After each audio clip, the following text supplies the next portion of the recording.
Parce qu'on dit que c'est le monde de l'iniquité. Donc là où réside tout le mal pour amener quelqu'un à la mort, c'est la langue. Jérémie 18, verset 18, ils ont dit, tuons Jérémie par la parole, par la langue. Tant que tu n'as pas parlé, rien ne te fera du mal dans ta vie. Pourquoi ceux qui parlent peu ont moins de problèmes dans la vie? Parce qu'on vient de voir que la langue est un monde de l'iniquité. Ça, je veux que vous puissiez méditer beaucoup sur cette parole de Jacques 3. On dit de même que la langue est un petit membre et elle se vante de grandes choses. Voici comme un petit feu peut embraser une grande forêt. Nous lisons la parole de Dieu dans le livre de Jacques 3, versets 5 à 11. De même, la langue est un petit membre et elle se vante de grandes choses. Voici comme un petit feu embrase une grande forêt. La langue aussi est un feu. C'est le monde de l'iniquité. La langue est placée parmi nos membres, souillant tout le corps et enflammant le cours de la vie, étant elle-même enflammée par la guéhenne. Toutes les espèces de bêtes et d'oiseaux, des reptiles et d'animaux marins sont domptés et ont été domptés par la nature humaine. Mais la langue, aucun homme ne peut la dompter. C'est un monde qu'on ne peut réprimer. Elle est pleine, c'est un mal qu'on ne peut réprimer. Elle est pleine de venin mortel. Par elle, nous bénissons le Seigneur notre Dieu et par notre Père, et par elle, nous maudissons les hommes faits à l'image de Dieu. Shalom, shalom, shalom. Merci beaucoup de vous retrouver encore là. Je sais que vous allez regarder ceci encore une fois. C'est la deuxième partie du sujet qu'on a peut-être la fois passé sur la parole, les dangers de la parole maléfique.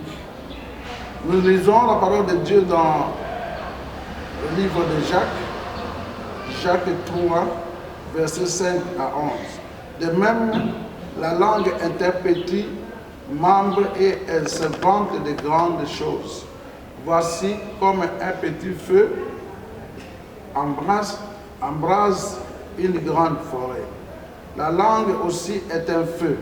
C'est le monde de l'iniquité. La langue est placée parmi nos membres, souillant tout le corps et enflammant le cours de la vie, étant elle-même enflammée par la guéhenne. Toutes les espèces de bêtes et d'oiseaux, des reptiles et d'animaux marins sont domptés et ont été domptés par la nature humaine. Mais la langue, aucun homme ne peut la dompter. C'est un monde qu'on ne peut réprimer. Elle est pleine, c'est un mal qu'on ne peut réprimer. Elle est pleine de venin mortel. Par elle, nous bénissons le Seigneur notre Dieu et par notre Père, et par elle, nous maudissons les hommes faits à l'image de Dieu. De la même bouche sortent la bénédiction et la malédiction. Il ne faut pas, mes frères, qu'il en soit ainsi. La source fait-elle jaillir par la même ouverture l'eau douce et l'eau amère? Voilà, je reviens encore sur la prudence, sur la manière de manipuler, d'utiliser la bouche, la parole, la langue. Déjà dorénavant, la Bible dit, si quelqu'un veut parler, qu'il tourne 7 fois sa langue. Nous allons comprendre le pourquoi. Il ne faut pas parler vite. Un chrétien, homme de Dieu, ne parle pas vite. N'aimez pas ton jugement actif par la bouche. Il ne faut pas, parce que la parole a tellement une grande puissance qui détruit des vies humaines, qui bloque, qui déraille plus que la sorcellerie que les gens voient, plus que tout. Aucun sorcier ne peut te faire mal sans parler. Aucun féticheur sans avoir fait des enchantements les incantations ne peuvent avoir droit dans ta vie. C'est la parole qui t'affaiblit d'abord. C'est la parole qui donne accès à un malheur dans ta vie. Tant que tu n'as pas parlé, rien ne te fera du mal dans ta vie. Pourquoi ceux qui parlent peu ont moins de problèmes dans la vie? Parce qu'on vient de voir que la langue est un monde de l'iniquité. Ça, je veux que vous puissiez méditer beaucoup cette parole de Jacques 3. On dit de même que la langue est un petit membre et elle se vante de grandes choses, voici comme un petit feu peut embraser une grande forêt. La langue est un petit feu, mais ça peut détruire un mariage, ça peut détruire des relations, ça peut détruire même un commerce, ça peut détruire la confiance. Il faut utiliser avec prudence la langue. Il faut donner des vertus positives à ta langue par le Saint-Esprit. Ne parlez pas sous l'émotion, sous la colère ou sous la joie. Tout ce que vous promettez, tout ce que vous proférez, Dieu nous a déjà fait passer que chacun rendra compte. Ce jour-là, Dieu dira, voilà ce que tu étais devenu sur la terre, tu n'étais pas marié parce que tu as dit je ne me marierai pas. Parce que les gens ont dit que tu ne te marieras pas. Ici, c'est toi et ton entourage. Ce qui s'est dit dans la bouche des gens finissent toujours par arriver dans ta vie. Alors vous allez m'opposer en disant, mais toute ma malédiction, c'est à cause, c'est sans effet. Mais lorsqu'on profère des malédictions, les malédictions te poussent toujours à commettre le forfait pour que les malédictions puissent s'établir. Donc, la langue est la source de beaucoup de difficultés, de problèmes que nous avons dans la vie. Pour une blague, un mariage est parti. Pour une parole, une haine est née. Pour une parole. Alors, nous devons veiller sur la parole. Il dit, la langue est aussi un feu. C'est le monde de l'iniquité. On dit le monde de l'iniquité. La langue est plus qu'une boîte de nuit. Quand tu as une boîte de nuit, il n'y a que du mal. Il y a la boîte de nuit, ça dit royaume des ténèbres. Mais je peux vous affirmer que ta langue est plus qu'une boîte de nuit. Ta langue est plus qu'une barre. Ta langue est plus qu'une maison d'un féticheur. Parce qu'on dit que c'est le monde de l'iniquité. Donc là où réside tout le mal pour amener quelqu'un à la mort, c'est la langue. Jérémie 18, verset 18, ils ont dit, tuez Jérémie par la parole, par la langue. Donc on peut te tuer, tu es vivant, mais déjà on t'a tué avec la parole. Les paroles qui sont mauvaises, qui sont prononcées sur vous, peuvent amener le chômage, le blocage, la pauvreté, la limitation, les variables d'instabilité. Beaucoup de gens sont en train de tourner à rond à cause des paroles qui ont été prononcées sur eux. On dit la langue est placée parmi nos membres, souillant tout le corps et enflammant la cour de la vie, étant elle-même enflammée par la guerre. Donc il y a moto, c'est le feu, il y a un feu qui sortait sur le plan spirituel de ta langue. La langue est un feu qui enflamme et qui suit tout le corps et enflamme les cours de la vie. Ta vie est montée, descendre, ceci, cela, à cause de la langue. La langue est mauvaise. Préserve ta langue des paroles méchantes. Et n'accepte pas que les paroles méchantes puissent entrer dans votre vie. Donc la langue doit être sanctifiée. La bouche doit être sanctifiée, comme dans Ésaïe 6, à partir de verset 6 à 8. La Bible dit, Isaïe dit, je suis une personne aux lèvres impures. Et Dieu lui a envoyé une braise ardente avec un ange pour venir sanctifier sa bouche. Beaucoup de nos vies. Je serai ceci, je veux faire cela, c'est ça qui arrive. Cet homme, Jésus lui a dit aux enfants d'Israël, je n'ai jamais vu une personne qui a la foi comme cette personne. Lorsqu'il a dit à Jésus dans Luc 7, verset 7 et suivant, il a dit à Jésus, ne fais pas la peine de venir chez moi. Dis seulement une parole.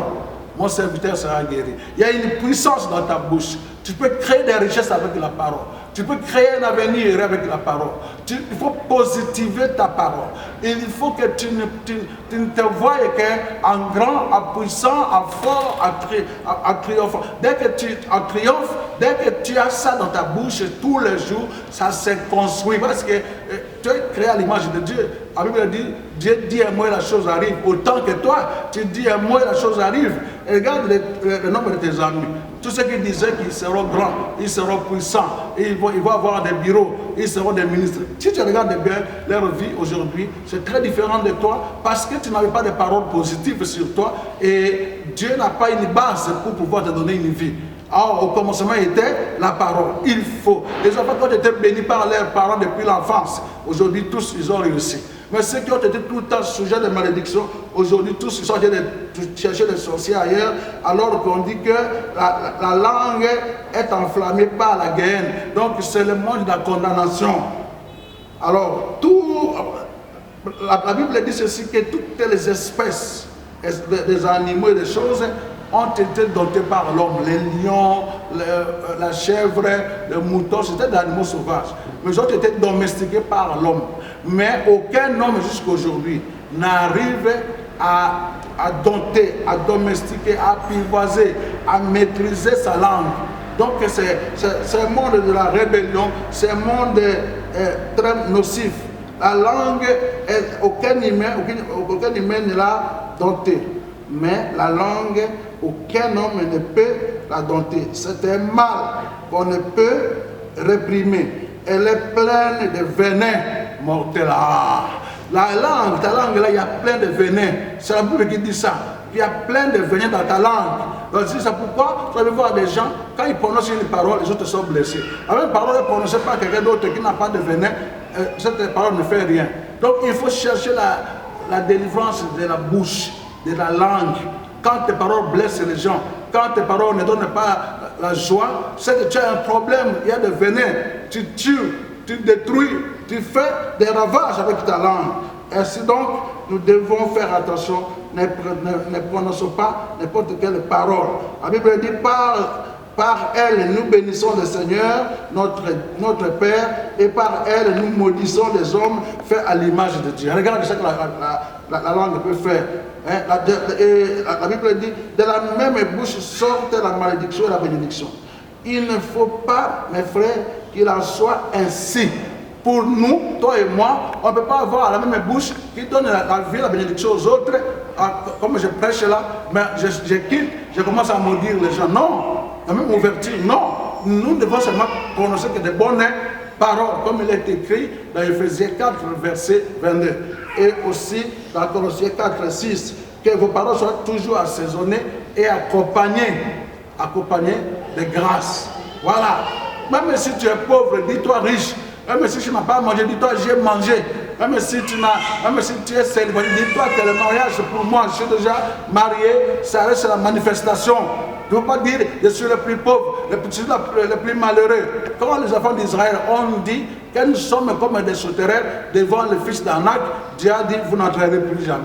Voilà leur péché qui a fait que tous ne sont pas entrés, de ceux qui sont sortis d'Égypte, à part Caleb et Josué. Parce que Caleb et Josué avaient un langage contre eux. Ils ont dit Dieu nous donnera la possession.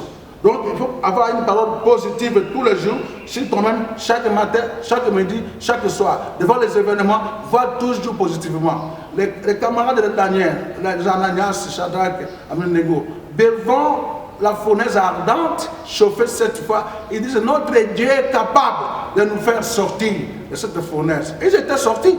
C'est ta parole. Ne regarde pas les évidences que Satan met devant toi. Ne regarde pas ce que tu vois à côté de toi pour que tu prononces. Ce tableau que tu vois là, tu sautes ça et tu vois le contraire, tu le prononces, le tableau disparaît devant toi. Voilà pourquoi je veux bénir une personne qui m'écoute. Je veux qu'aujourd'hui tu corriges ta bouche, que tu ne parles plus jamais comme avant à ta femme, à tes enfants, à tous ceux qui te connaissent, à ceux qui sont autour de toi. Parle toujours un langage d'espoir, un langage de victoire, un langage positif, un langage de grandeur, un langage de succès, de réussite. Plus jamais. La Bible dit ceci dans Proverbe 21, verset 23. Celui qui veille sur sa bouche et sur sa langue préserve son âme des angoisses. Veille, je dis des choses, que personne ne soit autorisé de prononcer de mauvaises paroles sur toi et sur tes enfants et ta femme et ton mari. Jamais. Sujet de profération de paroles maléfiques sur ta mère, ton père, tes frères, tes soeurs, tout ça.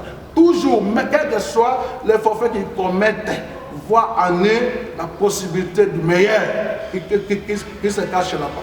Voilà pourquoi je donne mon numéro de téléphone qui est affiché là-bas et l'adresse. Voyez-moi, nous avons la délivrance chaque mercredi à 16h30 et chaque vendredi, nous avons la supplication où nous sommes en train de faire les prières de répentance et de supplication avec la poitrine en même le sol pour supplier, pour dire à Dieu d'avoir pitié de nous. Et chaque dimanche à 8h30, nous sommes derrière le stade Tata Raphaël, le 20 mai. Quand vous êtes sur boulevard Saint-Louis, vous trouverez une station d'essence, Engel. Il y a une avenue asphaltée qui est attachée à la station.